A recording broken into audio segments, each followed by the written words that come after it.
Hormaylar. Esinglarda bo'lsa 1 metrlik podoshkani ko'rsatgan edik. Hozir fundament ketyapti. Ortida fundamentni уже qo'yib bo'lishdi. Inshaalloh hali g'ish terish jarayonlari boshlanadi.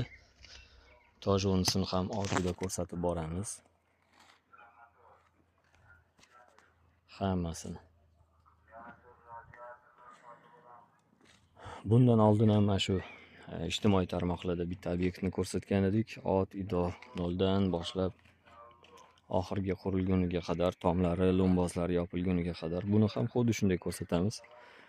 Mana shu yaqin atroflardan uy olmoqchi bo'lganlar, uy qidirgan odamlar, o'shalar bemalol kelib sifatini ko'rib yoki ijtimoiy tarmoqlar orqali farqi yo'q, ko'rib sifatini sotib olgani o'ziga yaxshi-da. Keyin eng qizig'i 4 xonali kvartira puliga, to есть teskari adashdim. 2 xonali kvartirani puliga 4 xonali uyli bo'lasiz, xudo xolisa. Inshaalloh. Tak, nari tomonlariga ham o'taman. Ya, bismillah. Hormaylar. Kanalugaga выход, водопровод kirishiga vxod. Fundamentimiz ham уже chotka qurib qopti. Ustakalarimiz apolovkalarni yechib qo'yishibdi. Молодцы.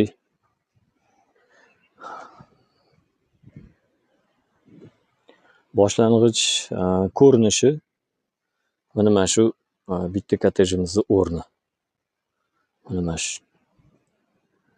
Уже засыпкasi chotka bo'libdi buni. Xudo xolasa. Bu yoq tomonimiz ham zo'r. Har tomonlama yaxshi, gap yo'q. Ustakalarimiz молодцы. Qattiq va yaxshi ishlashyapti.